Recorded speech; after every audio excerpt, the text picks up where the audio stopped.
अच्छा जी, आज का जो हमारा टॉपिक है वो हमारे पास है न्यूरॉन्स। आज हम देखेंगे कि न्यूरॉन्स को डिस्कस करेंगे बेसिकली कि न्यूरॉन्स होते क्या हैं या इनका हमारी बॉडी के अंदर बेसिकली फ़ंक्शन क्या होता है। तो सबसे पहले हम न्यूरॉन को डिस्कस कर लेते हैं फर्दर कि न्यूरॉन है क्या। तो न्यूरॉन्स की अगर हम बात करें तो इसको नर्व सेल्स भी कहा जाता है, नर्व सेल्स भी इसको कहा जाता है। उसके अलावा 86 बिलियंस जो उनसे न्यूरॉन्स होता है वो ह्यूमन के माइंड के अंदर प्रेजेंट होते हैं। इसके साथ साथ इसको फंडामेंटल यूनिट ऑफ ब्रेन भी कहा जाता है। वो इसलिए कहा जाता है क्योंकि यही जो नर्व सेल्स होते हैं ये रिस्पॉन्सिबल होते हैं कि कैसे इंफॉर्मेशन को सेंड करना है, कैसे ट्रांसफॉर्म करना है या फिर कैसे किसी इंफॉर्मेशन को आपने रिसीव करना होता है। तो वो सारे जो उनसे प्रोसीजर्स होते हैं, जो प्रोसेसिंग इंफॉर्मेशंस होती है वो सारी न्यूरॉन्स का रहा होता है, जिसकी वजह से हम इसे फंडामेंटल यूनिट ऑफ ब्रेन भी कहते हैं। नेक्स्ट फिर हमारे पास आ जाता है इंफॉर्मेशन मैसेंजर। इंफॉर्मेशन मैसेंजर में ये होता है कि ये कुछ इलेक्ट्रिकल इम्पल्सेस को यूज़ करते हैं, केमिकल सिग्नल्स को यूज़ करते हैं ताकि इंफॉर्मेशन को जो हमारे ब्रेन के अंदर के रीजन्स होते हैं उसके दरमियान से ट्रांसफर करवा सके। मतलब जो इन्फॉर्मेशन हम between the region of brain ही करेंगे ट्रांसफॉर्म, उसे आप इंफॉर्मेशन मैसेंजर के तौर पे इस तरीके से न्यूरॉन्स क्या करते हैं, फंक्शन प्ले करते हैं। कुछ इलेक्ट्रिकल इम्पल्सेस होते हैं, कुछ केमिकल सिग्नल्स होते हैं जिसके थ्रू ये इन्फॉर्मेशन को ब्रेन के डिफरेंट रीजन्स में करेंगे और फिर वहाँ से आगे थ्रू आउट जो हमारी बॉडी होती है वहाँ पे ट्रांसफॉर्म करती है। नेक्स्ट अगर हम देखें तो हमारे पास आ जाता है structure of neuron. Structure of neuron में हमने यहाँ पर मेजर 5 कंपोनेंट्स को डिस्कस करेंगे, जिसमें से सबसे पहला जो सा कंपोनेंट आ जाता है वो इसमें है जी डेंड्राइड है। डेंड्राइड आपके पास क्या होता है, बिल्कुल एक ट्री रूट शेप का डेंड्राइड होता है। जैसे कि अगर हम यहाँ हमारे पास एक डायग्राम बनी हुई है, हम इसमें देख सकते हैं डेंड्राइड्स को लेबल भी किया गया हुआ है। इसका काम ये होता है कि ये दूसरे न्यूरॉन से इंफॉर्मेशन को रिसीव करता है, क्योंकि हमारे माइंड के अंदर एक न्यूरॉन दूसरे न्यूरॉन के साथ क्या होता है, कनेक्टेड होता है with the help of dendrite and the terminal button. Terminal button बिल्कुल एंड पे ये जो नॉब्स के साथ आप लोग को नज़र आ रहे हैं इनको कहते हैं। उसके अलावा नेक्स्ट इसका जो सा कंपोनेंट है वो इसमें आ जाता है एक्सॉन। एक्सॉन की अगर हम बात करते हैं तो इसका जो सा स्ट्रक्चर होता है ये बिल्कुल टेल लाइक होता है। बेसिकली ये सेल बॉडी को ज्वाइन करवाता है आपके टर्मिनल बटन्स के साथ। नेक्स्ट इसका जो कंपोनेंट है वो आ जाती है सेल बॉडी और सोमा। सेल बॉडी और सोमा का ये काम होता है कि ये कीप मेंटेन करवाते हैं सेल को और न्यूरॉन्स को मेंटेन रखते हैं। उसके अलावा इसी के अंदर एक न्यूक्लियस भी प्रेजेंट होता है और वो क्या काम करते हैं कि वो कुछ जेनेटिक इन्फॉर्मेशन को वहाँ से प्रोड्यूस करवाते हैं और कुछ प्रोटीन की सिंथेसिस भी वहाँ पे करवाते हैं। नेक्स्ट इसका जो सा कंपोनेंट है वो इसमें हम डिस्कस करेंगे myelin sheath. Myelin sheath basically एक फैटी मटेरियल की लेयर से बनी हुई होती है। इसके अंदर बहुत ज़्यादा फैटी मटेरियल होता है जो एक्सॉन को कवर करता है, लेकिन इसके 2 पर्पज़ होते हैं। इसका नंबर 1 पर्पज़ तो ये होता है कि ये इंसुलेशन के तौर पे एक्ट करती है, इंसुलेट करती है न्यूरॉन को दूसरे न्यूरॉन से। और उसी के साथ सेकेंड इसका जो पर्पज़ है वो ये होता है कि ये स्पीड अप करवाती है, मतलब कि जो नर्व इम्पल्सेस की कंडक्शन होती है उनकी स्पीड को इंक्रीज़ करवाती है। नेक्स्ट इसका जो लास्ट कंपोनेंट है वो आपके पास है एक्सॉन टर्मिनल्स। एक्सॉन टर्मिनल्स क्या रिस्पॉन्सिबल किस चीज़ के लिए होते हैं कि ये ट्रांसमिट करवाते हैं सिग्नल्स को दूसरे न्यूरॉन्स के साथ।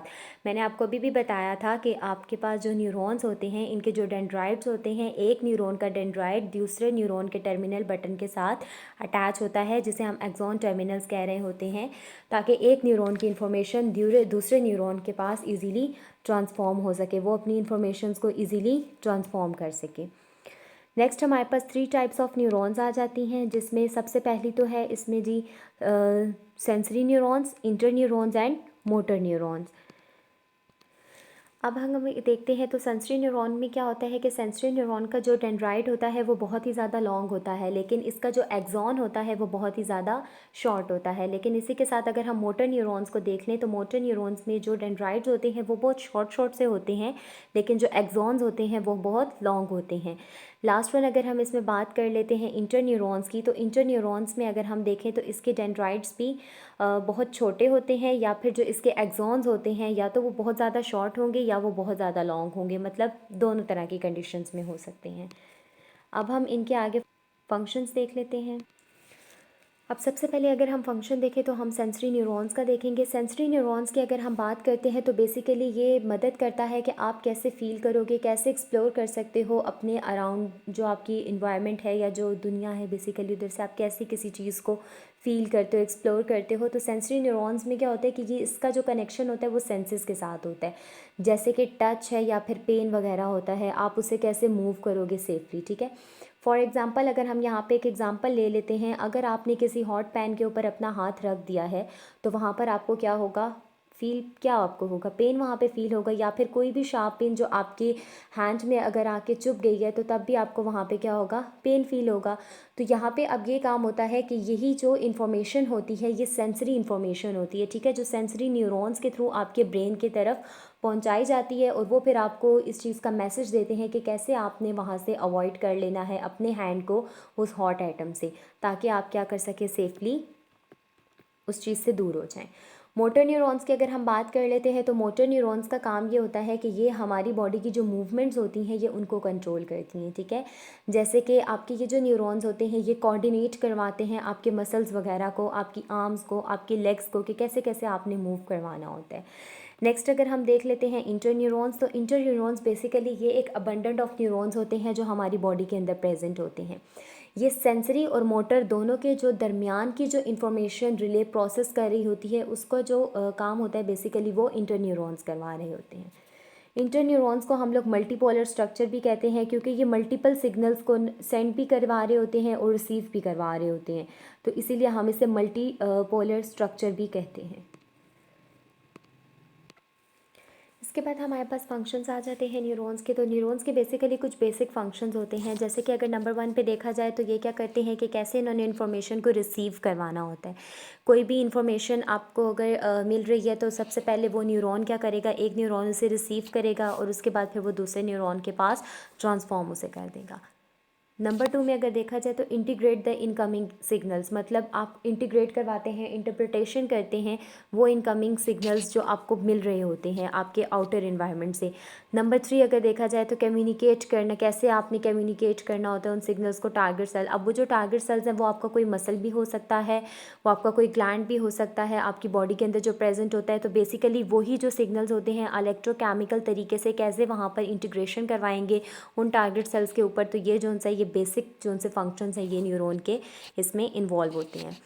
नंबर लास्ट पे अगर हम देखें तो हमारे पास आ जाता है कि ऐसा क्या होगा जिससे जो ह्यूमन के माइंड के अंदर जो न्यूरॉन्स है वो डैमेज हो सकते हैं। तो सबसे पहले तो ये हो सकता है कि बहुत ज़्यादा प्रेशराइज रहने की वजह से, मतलब हाइपर प्रेशर की वजह से जो सा है डैमेज होने का ज़्यादा ख़तरा होता है। नंबर 2 में ये भी होता है कि फॉर एग्ज़ाम्पल अगर कोई इंजरी हो गई है जिसकी वजह से जो इन्फॉर्मेशन है या फिर जो सिग्नल्स हैं वो ट्रांसफॉर्म नहीं हो पा रहे हैं ब्रेन के एक पार्ट से दूसरे पार्ट के अंदर, तो उसमें भी यही होता है कि एग्जैक्टली अब न्यूरॉन के अंदर अगर इंजरी कॉज हो गई है तो उसकी वजह से वो ट्रांसफॉर्मेशन नहीं प्रॉपरली कर पाएगा सिग्नल्स वगैरह की, तो न्यूरॉन्स तो वहाँ पर डैमेज हुए हुए हैं, तो इस वजह से।